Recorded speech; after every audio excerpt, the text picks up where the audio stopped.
उसका विकास, उस पर आधारित महत्वपूर्ण बहुविकल्पीय प्रश्न उत्तर। तो हमने 1 से लगाकर 100 तक के प्रश्न और उत्तर पढ़ लिए थे पिछली वीडियो में, पार्ट 1 में, ठीक है। और आज हम हिंदी भाषा और उसका विकास पर आधारित प्रश्न है, उसका पार्ट 2 नंबर का वीडियो हम बना रहे हैं, ठीक है फ्रेंड्स। तो बहुत ही इंपॉर्टेंट क्वेश्चन हम आज पढ़ने वाले हैं। इससे पहले 100 क्वेश्चन और उत्तर हमने पढ़ लिए थे, और आज हम 101 से लगा के लगभग 200 तक प्रश्न उत्तर हम सोल्व करने वाले हैं इस वीडियो में। और ये जो प्रश्न उत्तर है वो बहुत महत्वपूर्ण है और हिंदी भाषा और उसका विकास पर आधारित है, ठीक है फ्रेंड्स। तो 101 नंबर का हमारा क्वेश्चन है, बेसवाड़ी बोली का दूसरा नाम क्या है, ठीक है। बेसवाड़ी बोली का दूसरा नाम क्या है? ऑप्शन है ब्रज भाषा, अवधी, बांगरू और बुंदेली, ठीक है फ्रेंड्स। तो इसके अंदर अपना राइट ऑप्शन है अवधी, ठीक है, ठीक है फ्रेंड्स। इसके अंदर राइट ऑप्शन अपना है अवधी, ठीक है फ्रेंड्स। तो राइट ऑप्शन अपना होगा अवधी, ठीक है। बेसवाड़ी बोली का दूसरा नाम क्या है? अवधी। दूसरा प्रश्न है अपना, पहाड़ी भाषा का विकास किस अपभ्रंश से हुआ? पहाड़ी भाषा का विकास किस अपभ्रंश से हुआ? मागधी, अर्धमागधी, ब्राह्मण और खस, ठीक है। मागधी, अर्धमागधी, ब्राह्मण और खस। तो पहाड़ी भाषा का विकास किस अपभ्रंश से हुआ? वो हुआ है खस से, ठीक है। पहाड़ी भाषा का विकास किस अपभ्रंश से हुआ? पहाड़ी भाषा का विकास किस अपभ्रंश से हुआ? तो वो है खस से, ठीक है। अगला 103 नंबर का अपना प्रश्न है, इनमें से देवनागरी लिपि का उल्लेख सर्वप्रथम कहाँ मिलता है? इनमें से देवनागरी लिपि का उल्लेख सर्वप्रथम कहाँ मिलता है? अशोक के शिलालेख, सिंधु घाटी, जयभट्ट का शिलालेख और सारनाथ, ठीक है। देवनागरी लिपि का सर्वप्रथम उल्लेख कहाँ मिलता है? तो वो मिलता है जयभट्ट का शिलालेख, ठीक है। देवनागरी लिपि का सर्वप्रथम उल्लेख कहाँ मिलता है? तो जयभट्ट का शिलालेख इसके अंदर मिलता है। बहुत ही इंपॉर्टेंट क्वेश्चन है, देवनागरी लिपि का उल्लेख सर्वप्रथम कहाँ मिलता है? तो जयभट्ट का शिलालेख के अंदर मिलता है, ठीक है। वर्ण रत्नाकर इनमें से किसकी कृति है? वर्ण रत्नाकर इनमें से किसकी कृति है? विद्यापति, हेमचंद, रत्नाकर और ज्योतिरीश्वर ठाकुर, ठीक है। तो वर्ण रत्नाकर किसकी कृति है? ज्योतिरीश्वर ठाकुर की है, ठीक है। वर्ण रत्नाकर किसकी कृति है? ज्योतिरीश्वर ठाकुर की। इनमें से दामोदर शर्मा की कौन सी कृति है? इनमें से दामोदर शर्मा की कौन सी कृति है? वर्ण रत्नाकर, संदेश राशक, उक्ति व्यक्ति प्रकरण और शब्दानुशासन। ये भी बहुत इंपॉर्टेंट क्वेश्चन है। दामोदर शर्मा की कृति कौन सी है? तो वो है उक्ति व्यक्ति प्रकरण, ठीक है। उक्ति व्यक्ति प्रकरण दामोदर शर्मा, ठीक है। अपभ्रंश का पहला कवि किसे माना जाता है? अपभ्रंश का पहला कवि किसे माना जाता है? स्वयंभू, हेमचंद्र, विद्यापति और जोइंदू, ठीक है। तो अपभ्रंश का पहला कवि किसको मानते हैं? अपभ्रंश का स्वयंभू को मानते हैं, ठीक है। अपभ्रंश का पहला कवि कौन है? स्वयंभू। इनमें से गलत जोड़ी को अलग कीजिए, ठीक है। इनमें से गलत जोड़ी को अलग करना है। इनमें से गलत जोड़ी को अलग कीजिए, ठीक है। विद्यापति, कीर्ति लता, ये सही है। हेमचंद्र, शब्दानुशासन, ये सही है। और दामोदर शर्मा, वर्ण रत्नाकर, और राम सिंह पाहुर, दोहा, ये सही है, ठीक है। इसमें ये गलत है, दामोदर शर्मा और वर्ण रत्नाकर, ठीक है। गलत जोड़ा ये है क्योंकि जो वर्ण रत्नाकर है उसके जो रचनाकार है वो है ज्योतिरीश्वर ठाकुर, ठीक है। वर्ण रत्नाकर हैं, इसके जो रचनाकार है वो है ज्योतिरीश्वर ठाकुर। और जो दामोदर शर्मा है इन्होंने रचना की है उक्ति व्यक्ति प्रकरण की, ठीक है फ्रेंड्स। इससे पिछले क्वेश्चन में हमने पढ़ा था, जो दामोदर शर्मा है उनकी कृति है उक्ति व्यक्ति प्रकरण, और जो वर्ण रत्नाकर है उसके जो रचनाकार है वो है ज्योतिरीश्वर ठाकुर। तो इसमें गलत जोड़ा कौन सा हो गया? सी नंबर वाला, ठीक है। अपभ्रंश भाषा का प्राचीनतम प्रयोग किस साहित्य में हुआ? अपभ्रंश भाषा का प्राचीनतम प्रयोग किस साहित्य में हुआ? ठीक है, बौद्ध साहित्य, जैन साहित्य, नाथ साहित्य और रासो काव्य। तो अपभ्रंश भाषा का प्राचीनतम प्रयोग जो हुआ है वो हुआ है जैन साहित्य में। अपभ्रंश भाषा का प्राचीनतम प्रयोग किस साहित्य में हुआ है? अपभ्रंश भाषा का प्राचीनतम प्रयोग जैन साहित्य में हुआ है, ठीक है। अपभ्रंश के नागर, उपनागर एवं ब्राह्मण भेद किसने किए हैं? अपभ्रंश के नागर, उपनागर एवं ब्राह्मण भेद किसने किए हैं? हेमचंद्र, विद्यापति, लक्ष्मीधर, मार्कंडेय।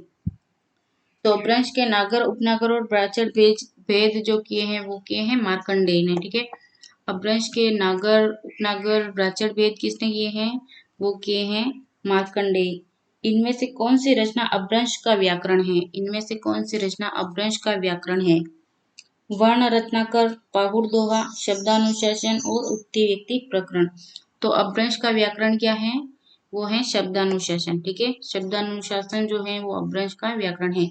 अमीर खुसरो का जन्म इनमें से किस जिले में हुआ है, अमीर खुसरो का जन्म किस जिले में हुआ है, एटा, मथुरा, अलीगढ़, मैनपुरी। तो अमीर खुसरो का जन्म हुआ है एटा जिले में, ठीक है।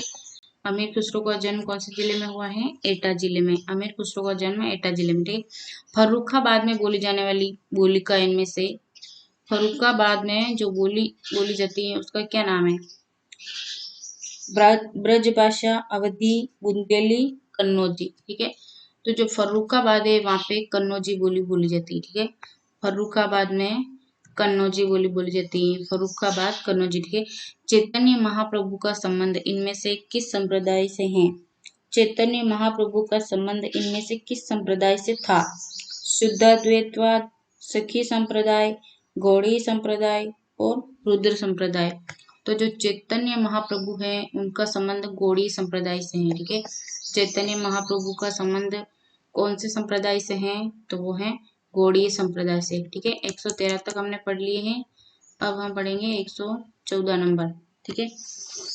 लहंदा भाषा का विकास किस अपभ्रंश से हुआ, लहंदा भाषा का विकास किस अपभ्रंश से हुआ, पेशाची, ब्राह्मण, खस और शोरसेनी। इंपॉर्टेंट क्वेश्चन है, लहंदा भाषा का विकास किस अपभ्रंश से हुआ है, तो वो हुआ है पेशाची से, ठीक है। लहंदा भाषा का जो विकास हुआ है वो पेशाची भाषा से हुआ है। कौन सा कथन असत्य है, ठीक है, इनमें से असत्य कथन, ठीक है, कौन सा कथन असत्य है। मराठी भाषा का विकास महाराष्ट्रीय अपभ्रंश से हुआ है, ये राइट है। बंगला भाषा अर्धभाषी अपभ्रंश से विकसित हुआ है, ये गलत है, ठीक है। पहाड़ी भाषाओं का विकास खस अपभ्रंश से हुआ है, ये राइट है। सिंधी भाषा ब्राह्मण अपभ्रंश से विकसित हुई है, ये राइट है। तो इसमें असत्य कौन सा है, बंगला भाषा अर्धभाषी अपभ्रंश से विकसित हुई है, ठीक है। 116 नंबर का क्वेश्चन है, इनमें से वियोगात्मक भाषा कौन सी है, इनमें से वियोगात्मक भाषा कौन सी है, तो वियोगात्मक भाषा कौन सी है, अपभ्रंश है, ठीक है, अपभ्रंश है। अपभ्रंश जब साहित्यिक भाषा थी उस समय बोलचाल की भाषा कौन सी थी, अपभ्रंश जब साहित्यिक भाषा थी उस समय बोलचाल की भाषा कौन सी थी, अवहट्ट, पाली, देश भाषा और हिंदी, ठीक ठीक है। तो उस समय जो बोलचाल की भाषा थी वो थी देश भाषा, ठीक है। इनमें से कौन सी कृति राम भक्ति शाखा से संबंधित नहीं है, इनमें से कौन सी कृति राम भक्ति शाखा से संबंधित नहीं है। 118 नंबर का क्वेश्चन है, इनमें से कौन सी कृति राम भक्ति शाखा से संबंधित नहीं है। भरत मिलाप, हनुमान नाटक, हनुमान नाटक और चित्रावली, रामाष्टयाम, ठीक है। भरत मिलाप, हनुमान नाटक, नाटक, चित्रावली और रामाष्टयाम। तो इसमें राइट है चित्रावली, ठीक है, चित्रावली, ये राम भक्ति शाखा से संबंधित नहीं है चित्रावली। बल्ला हुआ जो मेरिया बिघनी महारा कंतु, बल्ला हुआ जो मरिया बिघनी महारा कंतु, यह पंक्ति किस कवि की है, ठीक है। स्वयंभू, लुइपा, पुष्पदंत और मुंज कवि, ठीक है। और बल्ला हुआ, मेरिया, मरिया जो भी है ये है मुंज कवि की है, ठीक है फ्रेंड्स।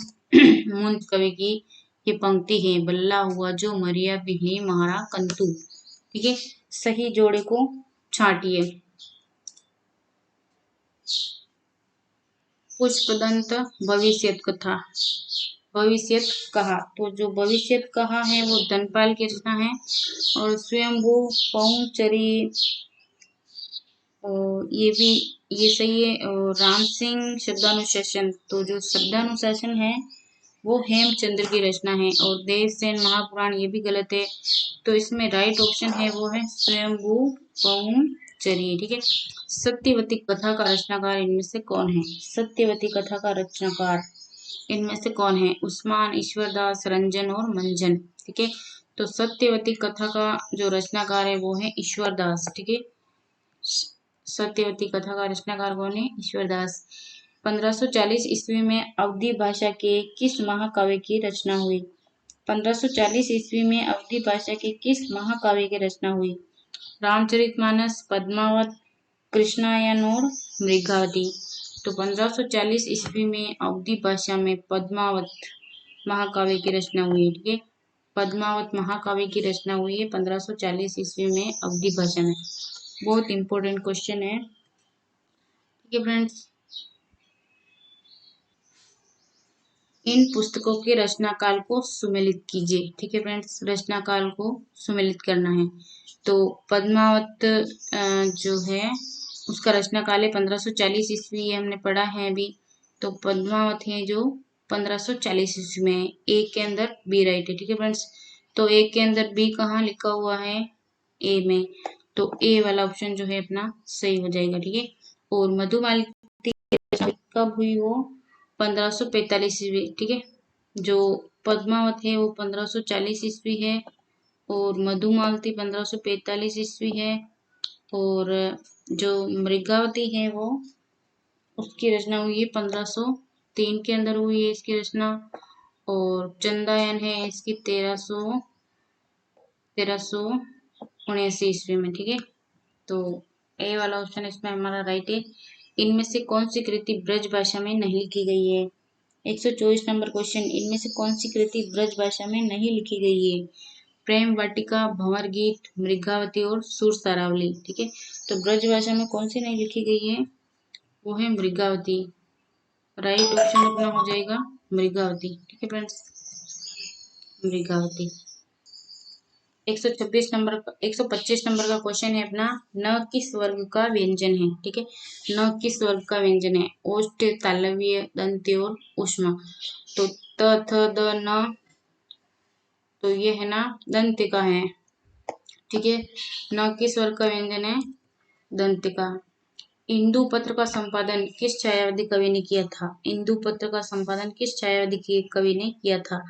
प्रसाद, पंत, निराला, महादेवी। तो इंदु पत्र का संपादन जो है वो प्रसाद ने किया था। ठीक है, जयशंकर प्रसाद ने इंदु पत्र का संपादन। ठीक है, मतवाला मतवाला के संपादक इनमें से कौन थे? मतवाला के संपादक इनमें से कौन थे? निराला, बालकृष्ण भट्ट, भारतेंदु और बनारसी दास चतुर्वेदी।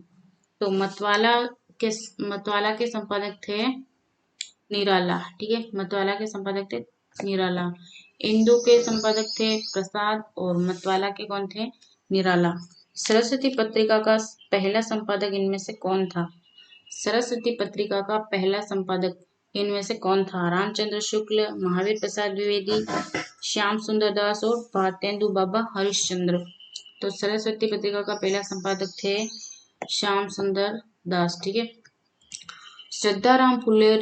श्रद्धाराम फुल्लोरी किस प्रांत के निवासी थे? श्रद्धाराम फुल्लोरी हिमाचल प्रदेश, गुजरात, पंजाब और उत्तर प्रदेश। तो श्रद्धाराम फुल्लोरी जो थे वो पंजाब से थे। ठीक है, श्रद्धाराम फुल्लोरी पंजाब के निवासी थे। इनमें से असत्य को छांटिए, इनमें से असत्य को छांटना है। राम प्रसाद निरंजनी, भाषा योग वशिष्ठ और राम प्रसाद निरंजनी, असत्य को छाटना है। ठीक है, गलत को छाटना है। राम प्रसाद निरंजनी, भाषा योग वशिष्ठ, ये राइट है। गंग कवि, चंद छंद वर्णन के महिमा, सही है। सदल मिश्र, नासिकेतोपाख्यान, सही है। मुंशी सदा सुखलाल, प्रेम सागर। ठीक है फ्रेंड्स, ये गलत है। ठीक है, क्योंकि मुंशी सदा सुखलाल है, इन्होंने सुख सागर की रचना की है, और जो प्रेम सागर है उसके जो रचनाकार हैं वो हैं सदल मिश्र हैं। ठीक है, सदल मिश्र प्रेम सागर का है और मुंशी सदा सुखलाल जी ने सुख सागर की रचना की। ठीक है, तो असत्य ये हो गया। आधुनिक काल का जनक इनमें से किसे माना जाता है? आधुनिक काल का जनक। ठीक है, आधुनिक काल का जनक किसको माना जाता है? आचार्य रामचंद्र शुक्ल, भारतेंदु बाबू हरिश्चंद्र, महावीर प्रसाद द्विवेदी और अज्ञेय। तो जो आधुनिक काल का जनक है वो भारतेंदु बाबू हरिश्चंद्र है। उत्तर प्रदेश सरकार ने 1947 में जो लिपि सुधार समिति गठित की उसके अध्यक्ष इनमें से कौन थे? ठीक है, उत्तर प्रदेश सरकार ने 1947 में जो लिपि सुधार समिति का गठन किया उसके अध्यक्ष कौन थे? महात्मा गांधी, पी डी टंडन, आचार्य नरेंद्र देव और बीजी खेर।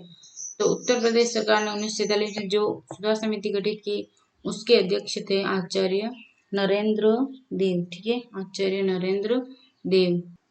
133 नंबर का क्वेश्चन है, निम्न सूचियों को सुमिलित कीजिए। ठीक है, व्यंजन है और उच्चारण स्थान है। ठीक है, तो घ का उच्चारण स्थान कहाँ से है? घ का है कंठ से। ठीक है, तो पहले में राइट है डी। तो पहले में राइट किसमें डी है? तो बी नंबर ऑप्शन के अंदर फर्स्ट में। सॉरी एक मिनट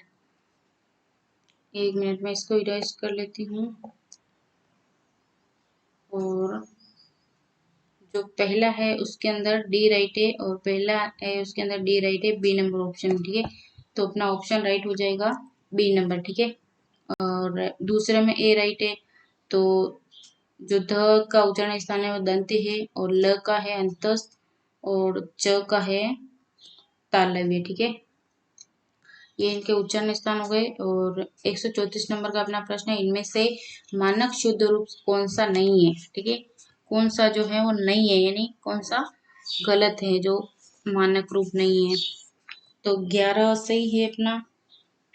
और 53, ये 53 नहीं होता है, 53 होता है। ठीक है, 53, तो बी नंबर ऑप्शन इसमें राइट है अपना। 79 सही है, 49 सही है। ठीक है, मानक शुद्ध रूप कौन सा नहीं है? 53 नहीं है, 53 होता है यहाँ पे। ठीक है, 135 नंबर क्वेश्चन है, अष्टयाम की रचना ब्रज भाषा गद्य में करने वाले लेखक इनमें से कौन थे? अष्टयाम ब्रज भाषा गद्य में रचना करने वाले रचनाकार कौन थे? तो अष्टयाम की रचना किसने की है? नंददास, गोकुलदास, वल्लभाचार्य, नाभादास। तो ब्रज भाषा गद्य में जो रचना करने वाले थे वो थे नाभादास। ठीक है, अष्टयाम की रचना ब्रज भाषा में किसने की?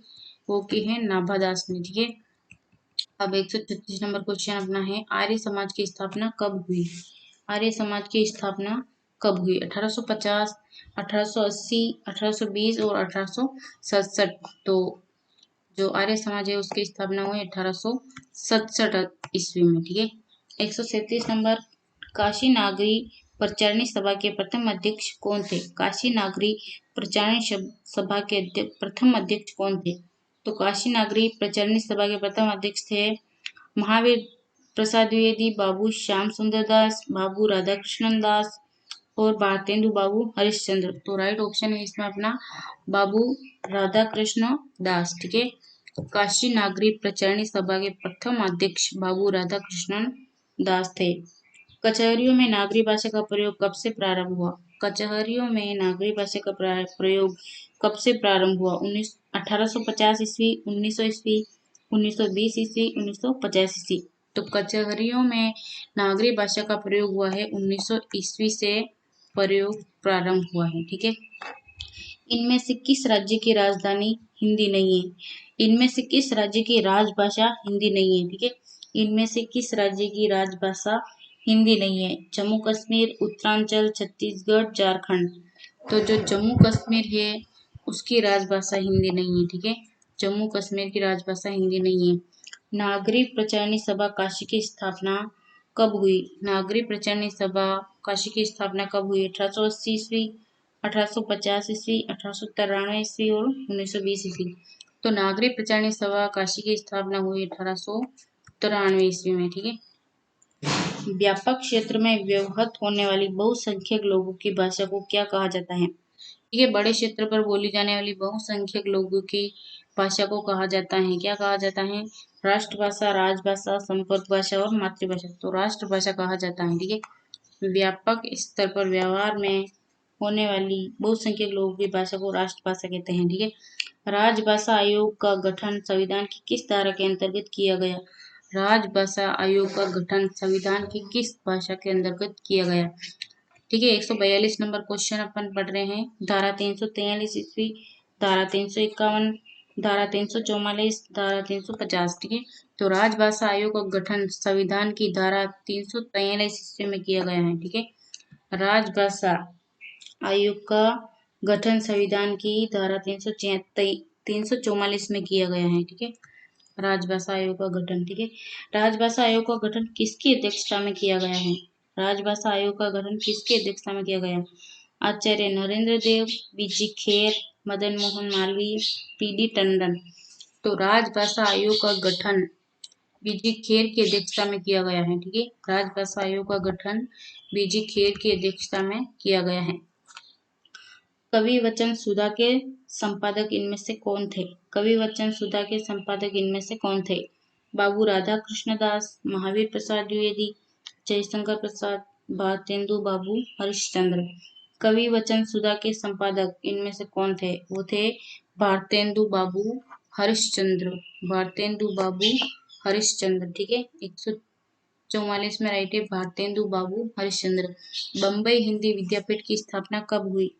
बम्बई हिंदी विद्यापीठ की स्थापना कब हुई? 1940 ईस्वी, 1838 ईस्वी, 1930 ईस्वी, 1950 ईस्वी। ठीक है, बम्बई हिंदी विद्यापीठ की स्थापना 1938 में हुई है। ठीक है, कब हुई है? तो 1938 ईस्वी में। निम्न बोलियों को क्षेत्र के अनुसार सुमेलित कीजिए। निम्न बोलियों को क्षेत्र के अनुसार सुमेलित करना है। ठीक है फ्रेंड्स, इसको सुमेलित करना है। ठीक है, तो जो बुंदेली है वो बोली जाती है झांसी में। ठीक है, बुंदेली कहाँ बोली जाती है? झांसी में। और अवधी है वो बोली जाती है लखनऊ में। ठीक है, अवधी लखनऊ। और जो ब्रज भाषा है वो बोली जाती है आगरा के अंदर। ठीक है, ब्रज भाषा कहाँ बोली जाती है? आगरा में। और जो कन्नौजी है वो इटावा बोली जाती है। ठीक है, कन्नौजी कहाँ बोली जाती है? इटावा। 147 नंबर क्वेश्चन, कुमायूनी किस प्रांत की बोली है? ठीक है, उत्तरांचल, झारखंड, छत्तीसगढ़ और हिमाचल प्रदेश। तो कुमायूनी किस प्रांत की बोली है? कुमायूनी है उत्तरांचल प्रदेश की बोली है। ठीक है, उन्नाव रायबरेली जिले में कौन सी बोली बोली जाती है? उन्नाव और रायबरेली जिले में कौन सी बोली बोली जाती है? कन्नौजी, अवधी, बुंदेली और खड़ी बोली। ठीक है, तो उन्नाव रायबरेली में बोली जाती है अवधी बोली। ठीक है, उन्नाव और रायबरेली में कौन सी बोली बोली जाती है? अवधी।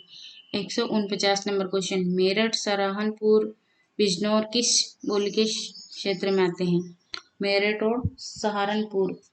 ब्रजभाषा कन्नौजी, खड़ी बोली और अवधी। ठीक है, तो मेरठ, सहारनपुर और बिजनौर ये आते हैं खड़ी बोली के अंदर। ठीक है फ्रेंड्स, खड़ी बोली के अंदर। 150 नंबर क्वेश्चन, हिंदी शब्द सागर की भूमिका के रूप में किस ग्रंथ की रचना हुई थी? हिंदी शब्द सागर के रूप में। ठीक है, हिंदी शब्द सागर की भूमिका के रूप में किस ग्रंथ की रचना हुई थी? हिंदी साहित्य का इतिहास, शब्दानुशासन, अष्टयाम और इनमें से कोई नहीं। तो शब्दानुशासन व्याकरण का है और हिंदी साहित्य का इतिहास है। ये हिंदी शब्द सागर की भूमिका के रूप में इस ग्रंथ की रचना हुई थी।